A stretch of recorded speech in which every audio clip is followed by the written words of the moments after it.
السلام علیکم دوستو، امید کرتے ہیں آپ لوگ خیریت سے ہوں گے۔ تو آج آپ لوگ کو ہم بتانے والے ہیں اسلام اور دہشت گردی کے بارے میں۔ بسم اللہ الرحمن الرحیم، نحمدہ ونصلی علی رسولہ الکریم، اما بعد فاعوذ باللہ من الشیطان الرجیم، بسم اللہ الرحمن الرحیم۔ لا تقتلوا النفس التي حرم اللہ الا بالحق وقال النبی صلی اللہ علیہ وسلم اکبر الکبائر اشراک باللہ وقتل النفس وعقوق الوالدین وقول الزور۔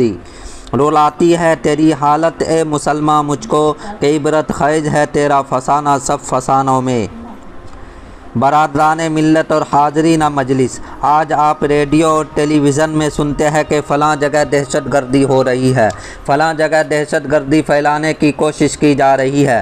آج دہشت گردوں نے اتنے لوگوں کو موت کی گھاٹ اتار دیا، اتنے لوگوں کی جانیں ضائع ہو گئے، اتنے املاک برباد ہو گئے، اور ان سارے جرائم کا مجرم اسلام اور اسلام کے نام لیواؤں کو قرار دیا جا رہا ہے۔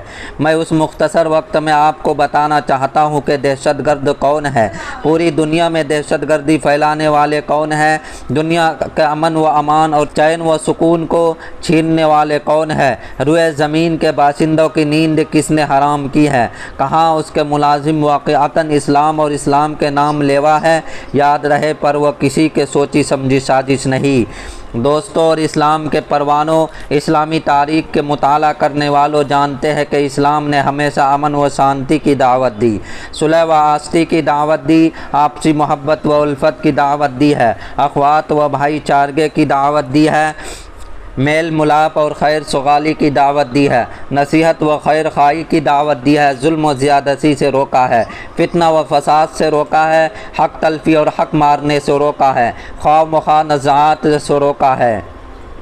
اسلام کے عدل و انصاف اور دعوت امن و شانتی کا اندازہ لگانے کے لیے ضروری ہے قبل اسلام کے حالات سے واقف ہو کہ اسلام سے پہلے دنیا کیسے کیسے حالات سے گزری ہے۔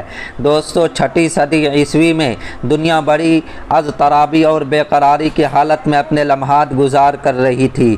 ہر طرف فتنہ فساد پھیلا ہوا تھا، دوسرے پر ظلم و زیادتی کرنے کو اپنی بڑائی کی دلیل سمجھی جاتی تھی، دوسروں کے حقوق کو دبانا ایک قابل فخر کارنامہ سمجھا جاتا تھا، ایک بادشاہ کا دوسرے بادشاہ کے ملک میں داخل ہو کر خون خرابہ کرنا ایک قابل قدر کارنامہ سمجھا جاتا تھا، غریب و نادار اور معذور لوگوں کو معاف تک نہیں کیا تھا، شیر خواہ بچے کو دیوار پر زور سے مارا جاتا جس سے بچے کا بھیجا نکل کر باہر آ جاتا۔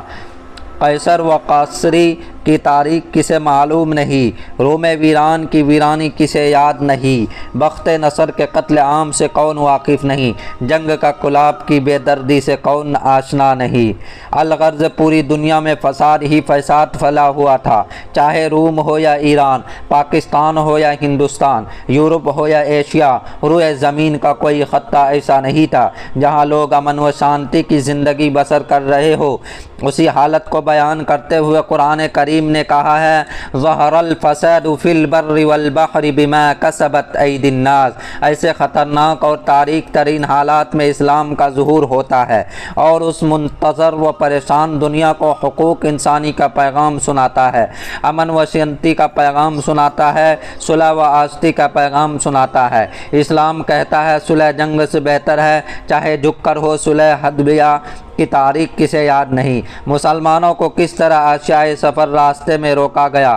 قرآن کریم کہتا ہے ناجائز کسی کو قتل کرنا جائز نہیں، کسی کے املاک کو ہلاک کرنا جائز نہیں، کسی پر ظلم و زیادتی کرنا فساد دہشت گردی ہے، اور اللہ تعالیٰ فساد اور دہشت گردی کو پسند نہیں کرتا۔ قرآن کریم کی ایک آیت امن کی دعوت دیتی ہے اور دہشت گردی سے روکتی ہے، لیکن آج میڈیا کے ذریعے اسلامی تعلیمات کو مسخ کرنے کی کوشش کی گئی، اسے دنیا والوں کے سامنے بدنام کیا گیا، جو امن و شانتی کا داعی تھا اسے دنیا کے سامنے مجرم بنا کر پیش کیا گیا، لوگوں کو اس سے نفرت دلائی گئی، خرد کا نام جنوں کا رکھ دیا، جنوں کا خرد، جو چاہا آپ کا حسن کرشمہ ساز کرے، لیکن میں پوچھتا ہوں کہ اسلام کو بدنام کرنے والوں، اگر اسلام ایک دہشت گرد مذہب ہے تو نبی صلی اللہ علیہ وسلم کے زمانے میں دہشت گردی کیوں نہیں؟ ابو بکر رضی اللہ عنہ کے زمانے میں دہشت گردی کیوں نہیں؟ عمر فاروق رضی اللہ عنہ کے زمانے میں دہشت گردی کیوں نہیں؟ عثمان غنی رضی اللہ عنہ کے زمانے میں دہشت گردی کیوں نہیں؟ علی حیدر رضی اللہ عنہ کے زمانے میں دہشت گردی کیوں نہیں؟ خلافت بنی امیہ کے زمانے میں دہشت گردی کیوں نہیں؟ مغلیہ سلطنت کے زمانے میں دہشت گردی کیوں نہیں؟ جب ان کے پاس اس وقت قوت تھی، طاقت تھی، وہ دنیا کو تہو و بالا کر سکتے تھے، لیکن آج جب کہ وہ کمزور ہو چکے ہیں، ان کی حکومتیں ختم ہو چکی ہے، وہ محکومی اور مخلوقات الحال زندگی بسر کر رہے ہیں، ان پر دہشت گردی کا الزام کیوں لگایا جا رہا ہے؟ کیا اس کے پیچھے کوئی سوچی سمجھی سازش اور طے شدہ پلاننگ نہیں ہے؟ روئے زمین کے مسلمانوں کے خون سے ہولی کھیلی گئی، مسلمان عورتوں کو عفت اور عظمت کو پامال کیا گیا، ان کے آبرو ریزی کی گئی، ان کے دامن حیا کو تار تار کیا گیا اور کیا جا رہا ہے، لیکن کہیں سے اس کی بندش اور روک تھام کی آواز نہیں اٹھ رہی ہے۔ میڈیا میں کبھی یہ نہیں کہا جاتا کہ ان پر ظلم و زیادتی ہو رہی ہے، ان کے حقوق کو پامال کیے جا رہے ہیں۔ یہودی اور عیسائی کے لعاب دہن کی قیمت ہے، مسلمانوں کے خون کی کوئی قیمت نہیں، اور اس پر ظلم و بالائے ظلم یہ ہے کہ میڈیا میں اسے مجرم و خطا کار بنا کر پیش کیا جاتا ہے۔ لہذا پہلے یہ طے کر لو کہ دہشت گردی کسے کہتے ہیں۔ کیا جانو و مال کی حفاظت کرنے کا نام دہشت گردی ہے؟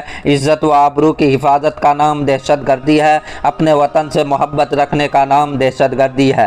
اپنے وطن پر قربان ہونے کا نام دہشت گردی ہے؟ جائز حقوق کے مطالبہ کرنے کا نام دہشت گردی ہے؟